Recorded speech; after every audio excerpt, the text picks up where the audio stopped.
Mon Mothma. Guess who's coming to dinner tonight? Mon Mothma. Guess who's coming to dinner tonight? All you wanna do is have a good time. All you wanna do is have a good time. Oh,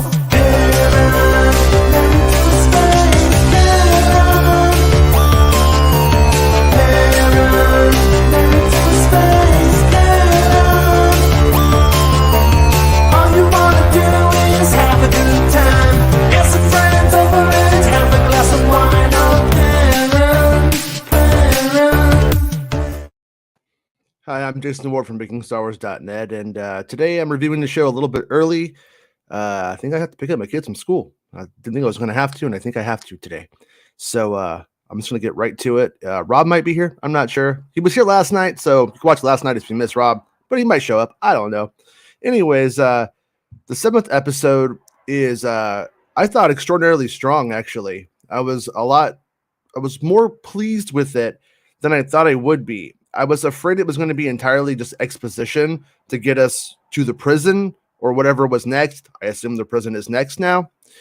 And it didn't disappoint me at all. It was a standalone episode. Both Meg and I have seen people who can't understand that it's not a part of an arc, but it's part of the same series. So I think that's where their confusion comes in. But this one ostensibly stands on its own. You know, Andor is a free man with some lunch money, some walk around money, and by the end of it, he's in prison. That's the story for Andor. That's the point. So what happens after becomes something else. It's like would be like saying Shawshank Redemption is about why Andy Dufresne killed his wife and how he got arrested. It's not. It's not about that. It's about when he's in prison. I assume the next arcs will be about when he is in prison. That's just my take right now. A little bit of speculation there, I would say, but still. So yeah, we start off with this show sort of compounding. And that's sort of what's good about it, because that's what the Empire does. That's, I think, what the show is trying to tell us about fascism itself, about what it does. I mean, even down to the manifesto in the previous episode, they throw so many things at you that you just can't even keep up. And in this one right here, we have the same thing, but even down to Cyril Karn's like mom, just in terms of the drama, not in terms of the fascism and imperialism and stuff like that, but his mom relentlessly just keeps throwing punches at him that he can't process, that he can't get over, that he can't get through. Just continually is berating him down to his fucking collar. You know, that he knew that Mama was going to come after him for that. And he went and got it tailored. The guy can't be perfect enough. Not for her. At first, I just kind of thought like, oh, you know, she's not so bad. You know, kind of get over it, Mama's boy. But when you see it coming, you're like, oh, man, you need to cut that lady out of your life. I like that we had Yularen show up. And, oh, boy, he's a bad guy. He's a bad guy. He's a bad boy. We were wondering about that for years. I mean, always kind of used to wonder, like, he was with Obi-Wan and he was with, you know, the Jedi, and he was a good guy. And then imperialism comes, and then we see him on the Death Star years later, and you're like, well, how does he end up there? Well, looking at him, he's one of them through and through, unless he's pulling some Mothma stuff. But I'm going to guess he's not, just based off of what we have. We had the partisans name dropped in a tribute tax that is going to be placed onto anybody known harboring rebels. Kind of weird when you think about it, how that policy is going to work, because it's going to do two things. It's going to make people want to kill rebels, turn them in, not let them exist. at the same time, on the other hand, it's going to make you not want to report when you have rebels, because then you're going to be paying a tribute tax. Very stupid policy. Pretty dumb. So I thought I liked the continuing juxtaposition of how characters see their world, and in this one they like did a pretty good job. Cassian sees the heist that he just did as a robbery. The Empire sees the heist as a robbery. Dedra, and Luthen, they see it as a proclamation of war, as an announcement, which is where the episode gets its title.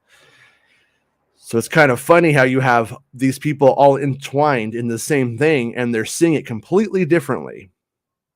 But you can make no mistake about it. That's what it was. It was a proclamation of war.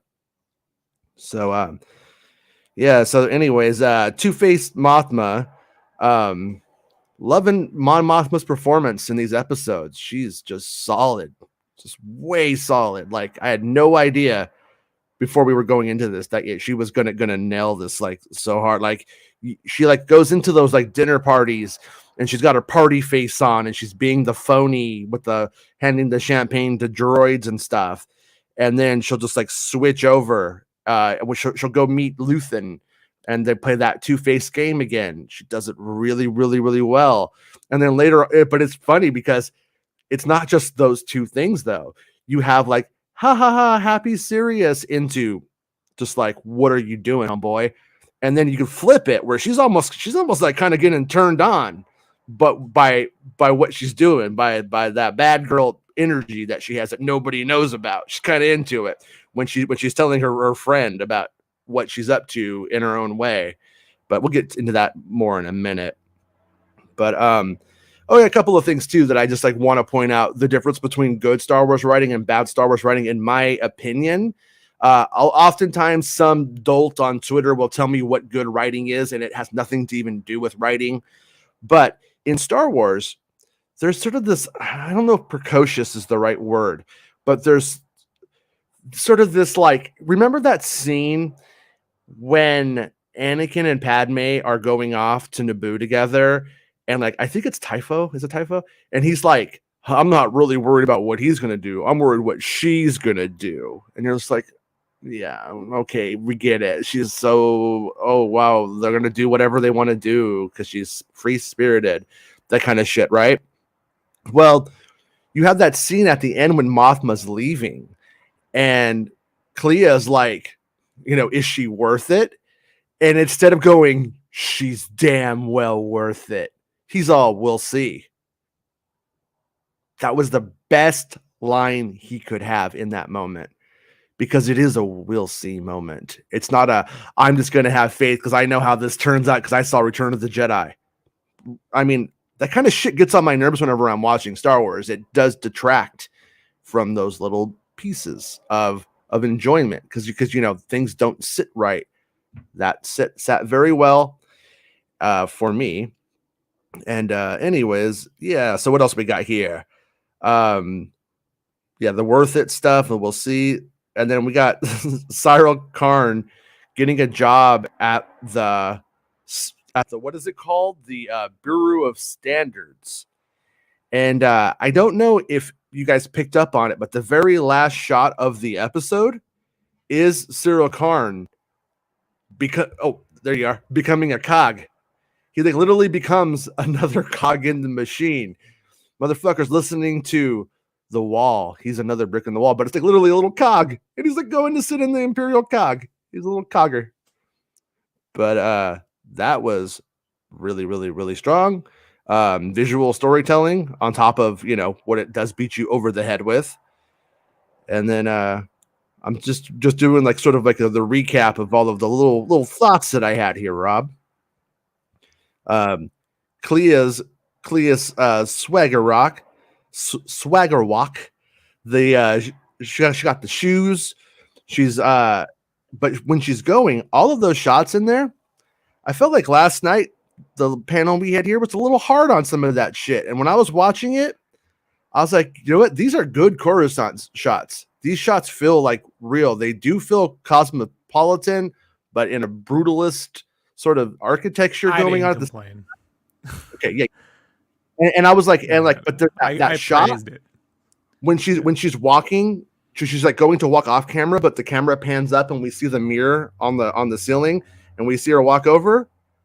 Yep. That's a great shot. That took a boring moment that needed to be shot and said, what the fuck can we do to make this like interesting? Let's put a mirror on the ceiling. By putting a mirror on the ceiling, you take the camera and you slowly truck in. And then when you run it, you slowly truck in. Slowly truck. And then you slowly truck in. And then, make a whole movie out of it. What? Yeah. 3 of them. You can do 3 of them that way. Star Wars Meg, thank you for the super chat, Meg. Jason, a bit out of left field, but I'm curious to hear your thoughts on the Vel is Commander Darcy theory. See the Discord for more deets. Darcy? Sorry, that was funnier than it should have been to me. No, I know. Meg's like, what's so fucking funny? Yeah, she's like fucking boomers. Yeah, no, in terms of that, I'm not buying it, man. I'll be happy to be wrong if the show does a funny left field thing to me, but I think she's in. I think she's in the machine.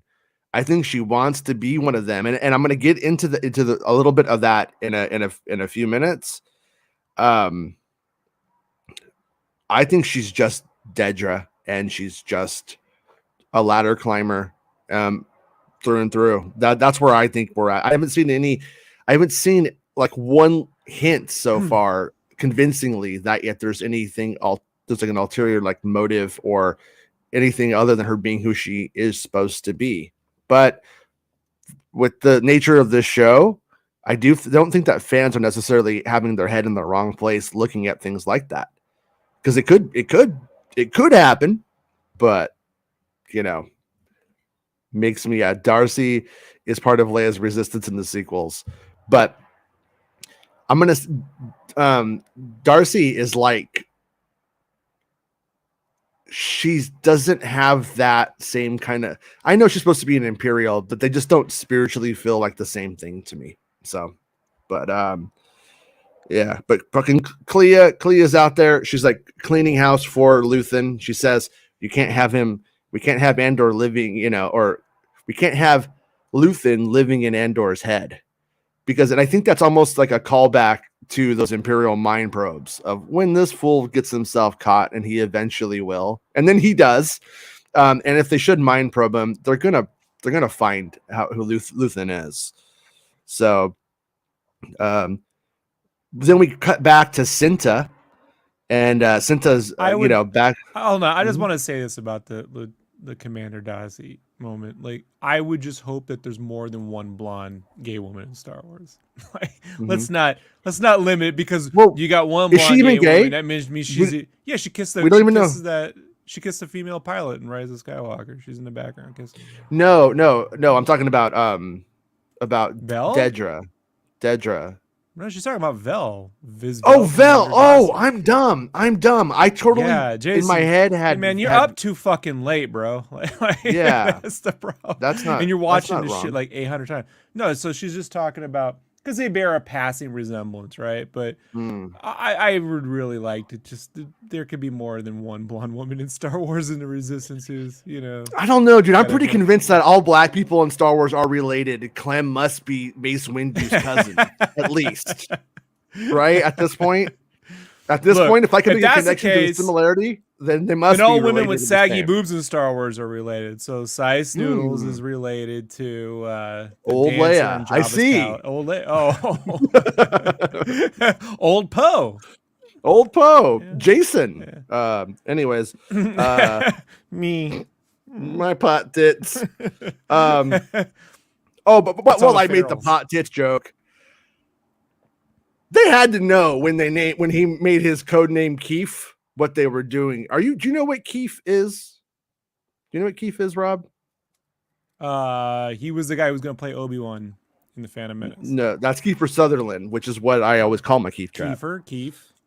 So when you smoke the pot, you put the weed in a grinder and you grind it like this. It's like used to be for like oregano, but now they make them for weed. Well, because of its weed, what they did was they made a little trap in the bottom. It's a second little thing that you unscrew on the bottom, and it collects all of the crystals from the marijuana. And in that's called keef. And when you have a bunch of keef, if you smoke that, it destroys you in a very fun, good way. All right. You know, George. Look, Jason, look, I just got to tell you, Mara J was originally marijuana, and I thought it was too on the nose, so I made it Jade because, green. All right. Suck says, anyone else love the special guest cameo by Alf on the beach by Neemos just chuckling away? It's a furless Alf. I wish it was though. If it was fucking Alf, I would tell you. Wow. I wish they owned that. Who owned? No, NBC owns Alf, right? It's an NBC thing. They asked Alien, why did they call you Alf? And he's all, because I eat the pussy. Oh shit. Okay. Hey. If you watch Alf, you know Alf eats pussy. It's true. It's true. Yeah. So anyways, Cinta, though, and thank you for the super chat, Big, and sucked. Cinta says, we got back to Cinta on the planet's surface now. What I liked about the inclusion of Cinta's sort of like where she's at, what her momentary fate is. Excuse me. What I liked about it is the people who did the robbery are walking free. And we see on the space news that 128 or something Aldanis have been rounded up and imprisoned. The person who did is riding her speeder bike around. This was, again, something else that Gilroy alluded to in the interview he did with Jeff Goldsmith, where he was saying there's something we wanted to do more with a group, but we couldn't because of COVID. They wanted to show large groups of people being rounded up, and they kind of couldn't due to COVID. So they had, but that's one of those things that they would have shown, and that crowd would have probably been a little larger too. Yeah, but the building blocks of that in terms of the actual narrative consequence is like something that Cassian should foresee but doesn't. Is that you didn't do anything, so you moved away, and now you're going to go try to live a straight life on the beach. It's not going to work because you can't even go to the fucking liquor store under this regime. Well, I wanted to bring this up. This was my hot take on all that. We're seeing if Han Solo got his money from Princess Leia and just left, what he would have done. He eventually would have just ended up right back in the war, one way or the other. Imperials would have caught him. It's not a hot take. Jabba would have. That's smart. Yeah. He got his money. You know what I mean? He paid off his debts, and then he's just sitting around, and then boom, you can't hide from this. Right. So. And then we go over back to Ma'arva. Something I noticed, I don't know if this had happened before, but he calls Ma'arva Ma, which is like shortening her actual name and making her name Ma at the same time. It's Ma, clever. And then she calls him Cass, which is usually what I abbreviate his name as when I'm writing notes about him. So I was like, yeah, that makes sense. I mean, that's just a little subtle thing, but I like how happy he is. It's almost like, I don't know, like a trope. It's very tropey in a way. Like, he comes out like, Mom, I'm going to get us out of the ghetto. You know what I mean? Like we can leave Brooklyn, Ma. Like, it's like the 70s, space 70s or something. And she's not having it, though. Oh, yeah. Fucking Tay talks. Tay wears the Ralph McQuarrie Obi-Wan Kenobi outfit concept stuff, but it's like fucking satin blue, like he's on Buck Rogers in 1981 or something. Looks fucking pretty sweet. Tay talks, dude. Come on, Tay. Mike Pence. Oh, Valorum Mike Pence. He just looks like Valorum to me, dude. Like that's he's Tay talks. He could really pass for a Terrence Stamp stand-in, Like, I started writing part 3 of my Perrin Mon Mothma rock opera, and it's probably going to end with a song called Tay Talks, called Welcome to My Tay Talk. It's pretty good so far. What I got so far, I'm pretty happy with. I wish I could have got it done for today, but I needed to sleep. But the song, I had to get to it. All right, so here, Jason. Hold on. I gotta. They're just so mean to be to. Everyone's mean to be to. It's my boy. That's. I did. I cuddled into bed with my schnauzer last night. I was like, I'm never gonna be mean to you. When you get old, I'm not gonna be mean. I know. I kept almost waiting for the trope of like, the Imperial stormtroopers are coming, and he can't tell them because they keep telling him to shut up. I was like, I almost thought that was going to happen. I was like, oh, I'm glad it didn't though. By the way, something that I noticed in terms of performance on my second time when I had more time just to like look for subtleties and stuff. Perrin is. I know that we have Mon Mothma say you can't trust Perrin. Don't trust him. She like literally says, don't trust him. When he's talking to the space, he's like talking to like hot space girls during the party. And every time you see him talking to hot space girls, he is looking at Mothma. At first, I thought he was trying not to get caught, but he's spying. He is a spy. He's totally spying on his wife. It's going to come down to it for sure. Oh yeah, like you know, for sure. Oh man, I hope she's the one that does the chain technique on him, and she teaches it to little Leia. And one day you just get a chain, you just wrap it around his neck, and you just pull. On my first watch, I thought she took like the cudgel looking that bludgeoning device thing with her to give to him as a gift, and she didn't take anything. But I was like wondering for a while, like after I was wondering if she was gonna have to beat the shit out of him with it in the end. Because he's like, he makes the whole thing like a weapon is made to be used and it will be used. I thought it might go that way, but she didn't take it. And then we go back to Cassian meeting up with like Bix, and she calls Tim a crazy boyfriend, and all that kind of stuff. And I liked how this show got us into the subtleties of Flashback. Like it puts Cassian in the headspace for Flashback, in that he gets there, he meets with Bix, and he's like, "Remember when your dad used to catch me here?" And then he's like, "That's exactly what you shouldn't be here." He's like, "That's exactly what he said." But then as he walks through right after that, as he walks through the town, sees the stormtroopers, and then flashes back to the clones. Excuse me, and to what happened that very first. Man, that coffee didn't sit well with my tummy today. I should have ate something. But it was like it eased us in. It didn't just go like wavy lines and then and he's like breaking in. Hey, Bix, wanna fuck? And she's like, get out of here, Cassian Andor. And then he's like, and then all of a sudden, oh no, my daddy's gonna get killed. Space Clam, don't die. Like it kind of did like a degree. It sort of put one toe in, and you know, there's a subtlety to the writing that man, I wish more Star Wars had, but I'm glad that it cut back to when Andor's a kid and on the wall and he falls, and Bix's dad goes, "Hey, this kid's falling off the goddamn wall again!" Ah! Oh no! They gotta bring him in, you know, and she has to see his Cassian Kleins, you know. Yeah. Like, but also the flashback is showing us when Cassian goes to prison. Yeah. And boy, that is so fucking good, because at the end of the episode, he's going back to prison.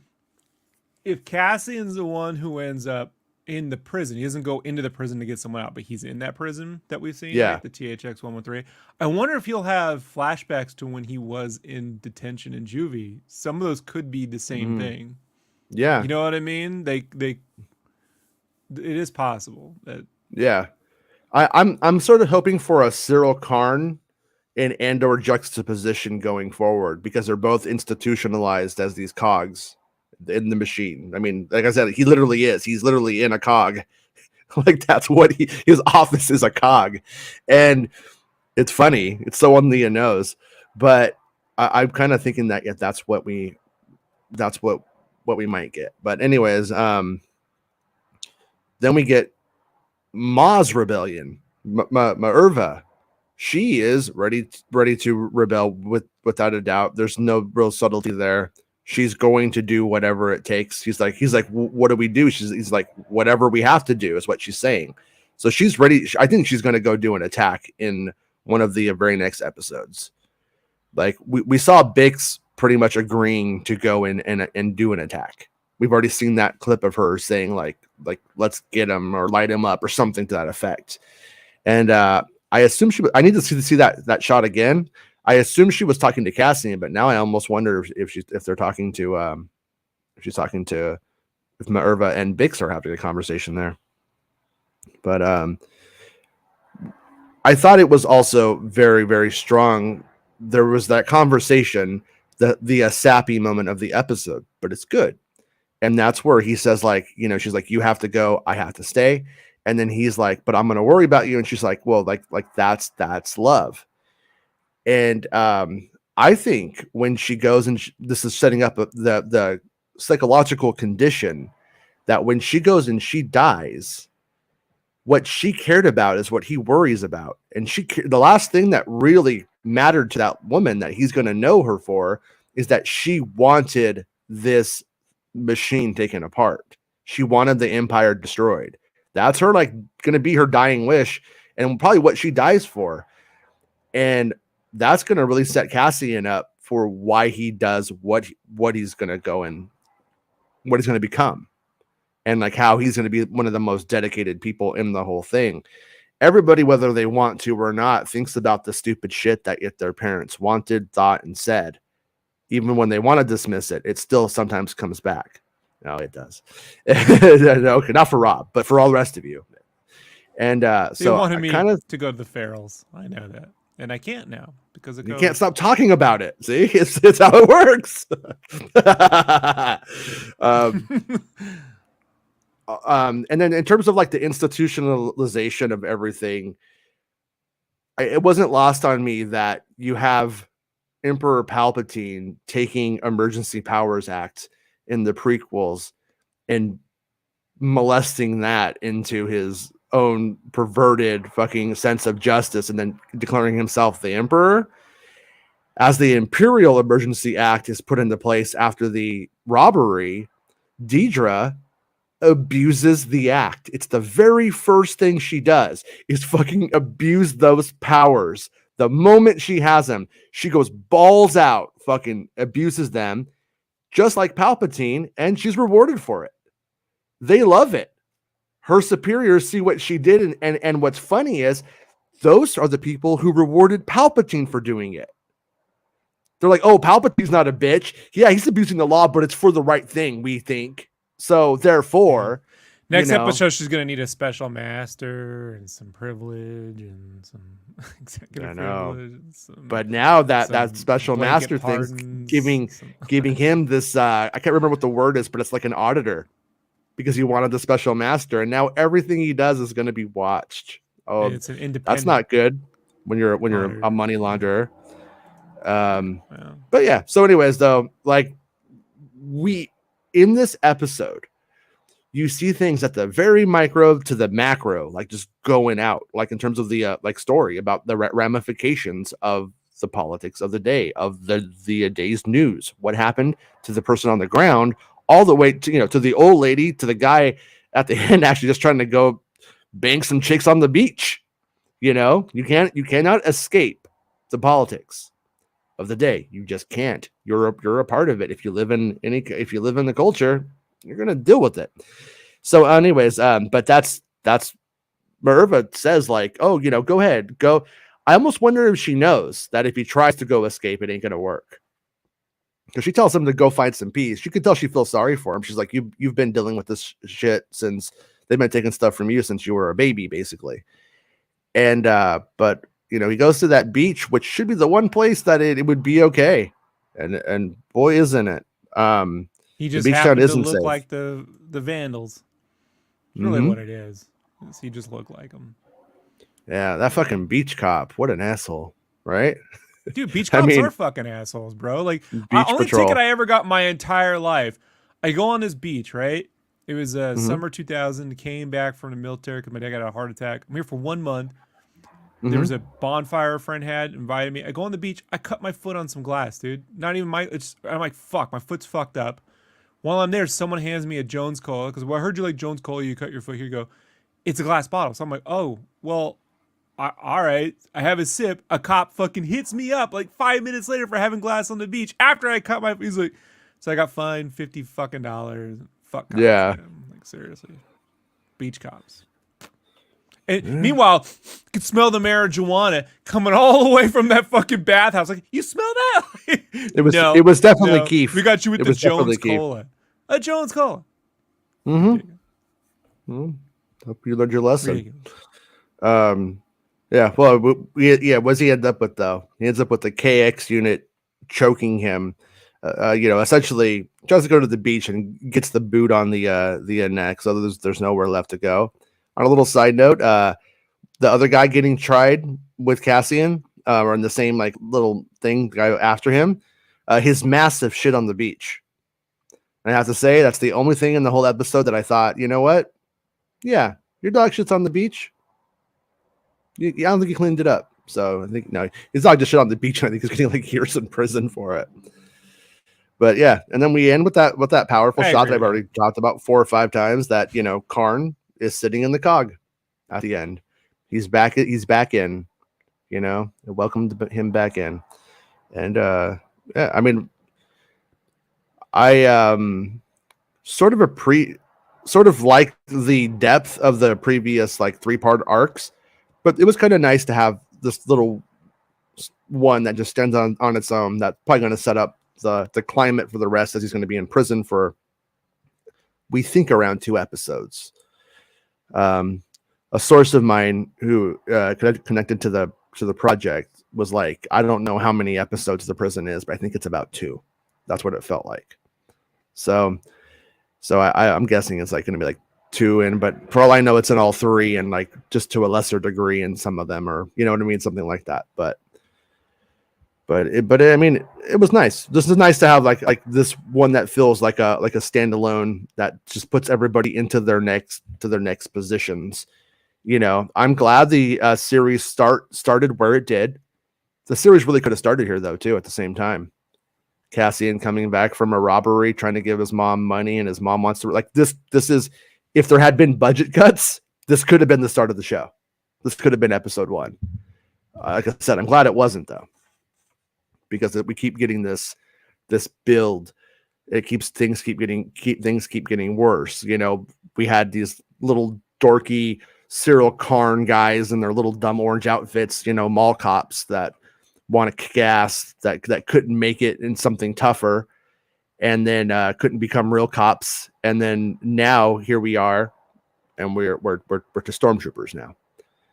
And it's not lost on me that this is going to end with the Death Star for Cassian. Like that's a hell of a quest, of a journey, if you will, when all is said and done. But yeah, you got anything you wanna throw out there, Rob? I've kind of been monologuing here for a few. Yeah, I got some friends that came at me with the whole, they say guns. Star Wars never has guns. It has blasters. And I'm like, I got this argument with Lucasfilm once. I'm like, well, Luke says my gun is jammed in A New Hope. So, like, Lucas wrote it. It's in the scripts in the movie. So sometimes they call their weapon. They're not called guns, but sometimes, like, someone says that's a fucking thingy. Like, yeah, I get the thingy isn't actually thingy. It's a fucking hammer or a pencil. Sometimes they just Star Wars has synonyms, and that's okay. No.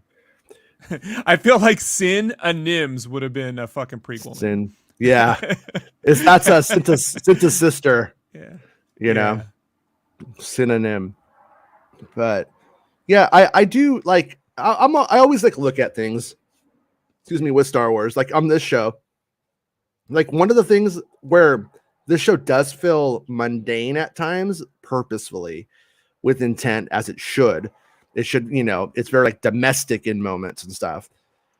One of the things that I like the TV screen. The TV screen doesn't bother me.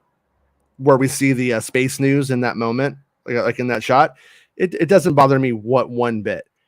But it does sort of worry me that things that this show does can be used as justifications to be cheap on other things and in other ways, like in the future. And I hope that the domesticity of this show is not abused down the road on a show like Kenobi, where at Kenobi we say this needed to be more expensive. We would pay for more. We pay for the service because we want this to look better than it did. Like that's sort of, I think, even people who loved it, like myself, I think we pretty much most of us agree with that. And this show, some of the, like I said, like just the real like basic shit of it could be abused to make cheap Star Wars down the road. It's funny because this is expensive Star Wars, but there's some shit in it, like coffee pots that are just like from fucking Kmart and shit in it, but it doesn't really bother me. But it Lucas could be. already did that in Rogue One, Phantom Menace. He just put a backpack in there. Well, no, okay, because you saw the kids' bedroom toy thing, but no, in a New Hope, in a New Hope with Aunt Beru and stuff, you do see some shit and like ice cream makers and shit like that, but they got to really be teched up a lot, and it's just weird to me that like I'm not what I'm not a fan of is the idea of like, oh, here's a space hologram to show Cassian's 3D head for this one thing, but then we don't use anything techie to like show the news. Like it's just, you could justify it, but it kind of like, that's just a Star Wars pet peeve thing of mine, you know? Yeah, but his mom isn't watching holograms. His mom is watching her old shitty TV. And if you've ever been to mom's house, they got the same fucking shit in there when you were a kid. So that's the same fucking TV he grew up with, you know? Mm-hmm. Yeah. No, built into the like wall, I said, came with the apartment. Right. It's more, and it's like, you know, I don't have a vendetta against screens, to be clear. You know what I mean? Like when we get to the Death Star, we see big screens on Return of the Jedi flashing schematics and stuff. You know what I mean? Star Wars fans are fucking psychotic. The fact that you even have to preface that. I had to say it because of you last night. Last night you were like, "There's TVs and Star Wars." I'm like, I'm not saying that. You're saying I'm not? Yeah. Okay, that's fair. I blame myself, Jason. Yeah. No, but you know, like, but I was thinking about this show and contextualizing it in Star Wars and like the seriousness of like tones and stuff, you know? And it's like, it's sort of, you know, obviously it's a fiction, it's a fictive world, but you could think of like the 1960s or the 70s or whatever. And you could think of like New York and like what people were like going through in the slums. At the same time, you could cut over to the fucking Wonder Years. Right? And like in some ways, Luke Skywalker has the Wonder Years. But what happens in the Wonder Years? Vietnam comes, kills Winnie Cooper's fucking brother. You know, it gets real, is what I'm saying. It doesn't lead to full-on rebellion against the Nixon administration. It should have, but it didn't. But it's like Star Wars is sort of, you know, is how you can deal with this stuff. Is how you can deal with having these two different tones sit side by side. This is happening here. This is what it looks like on Ferrix. You know what I mean? Ferrix is becoming a ghetto. Meanwhile, Luke Skywalker is living in the Wonder Years. And that's because they're all affected by this thing in different ways, different times, but it does all come to the same head. Because that's one thing I just see that some of the slower fans can't seem to reconcile is the tonality shifts between these different things. And it's just like, well, it's not really that difficult, but they seem to have a hard time. But then again, you see one idiot say a thing and then you try to like, why is Bruce Wayne got a nice clean Batcave when everyone else lives in shit? He should be spending his money to help the people, not being Batman. You know, like, I can make economic arguments. I'm smart now. Except that his father built a whole train for the city for free transportation. And it didn't work, and then they got on the train. The people on the train killed him. That sounds right. Still dead. Still dead, Nick. But see, I like to think in the middle of this galactic battle and everything's going down, it cuts to Rob at Star Wars Ferals. Ziggy Piggy, Ziggy Piggy, Ziggy. That's all I did the whole time. What did you do during the great stew? Wow, sitting on my ass, shoveling shit in Ferals right in my mouth. Yeah, that makes sense. Well, the good news, Rob, is we couldn't get to the news of the day, and there was a little bit of news, nothing huge, but we're gonna get to the news of the day tomorrow. What the news of the day tomorrow? And so tomorrow we actually have a show. Can you believe it? We do. We got a show tomorrow, Rob. Oh yeah. Can't wait. Oh no, this guy's becoming the Al Bundy of the show for sure. The show's becoming his peg. Another day. More Star Wars. Let's just die 1,000 deaths. I got I could tell you this, that Respawn's hiring for more Star Wars game art stuff in France, right? Not, but once again, we'll talk about it tomorrow. Respawn? That out in is Respawn the open world game? No, they're the ones that made Jedi Fallen Order. Oh, okay. You're thinking of Ubisoft. Okay, yeah, one of them is hiring in France, but no, but I imagine it's probably for that it's for either for pickup or extension or help on crunch, probably with the current game, Fallen Order 2, or it's for setup. No, it's for the new open world game. I know that part for certain. Respawn's not making an open world game. That's you. Then it's not Respawn. I agreed with you. It wasn't Respawn when you said no. Respawn's making that game. I said okay. Respawn. I know. I know. Talking about Respawn. Well, I'm saying there's 2 games being hired on. 2 games. Oh Jesus. We got 2 fucking games. Cyril's mom. You know what? You know what? You know what that caller says about you? The problem with Cyril's mom is she won't stop posting her fucking Wordle scores to his data pack. Every fucking day. Wordle. I saw a Wordle score today on Twitter, and I said, nobody gives a fuck. Yeah, I know. Nobody cares about your fucking Wordle score. Yeah. I don't even know how to play Wordle, and I don't want to learn because it just makes me mad looking how dumb it looks. All right. Anyways, but we'll be back tomorrow. I have to get the kids from school right now. Today is an early day, and I forgot, and my ex can't get them, so I got to get them. Somebody has to get those kids. Somebody got to get them. But all right. So we'll be back tomorrow. Quantum Dream is not making an open world game. No, it's a story game. But we'll be back tomorrow at 1 p.m. Pacific Standard Time, talking about Star Wars. Thank you to everybody for hanging out with us, and thank you. Let us know in the comments what you thought of the show, and thanks to everybody like the video and all that jazz, and subscribe to the channel and all that stuff too. Make sure when the great cooling happens, you are spared. That is a promise. Under the Emergency Rob Act of 2022. Oh, there will be hell to pay. All right, I'm gonna end the show. Bye, everybody. Bye, everybody. That's the new song. Goes like this. Bye, everybody.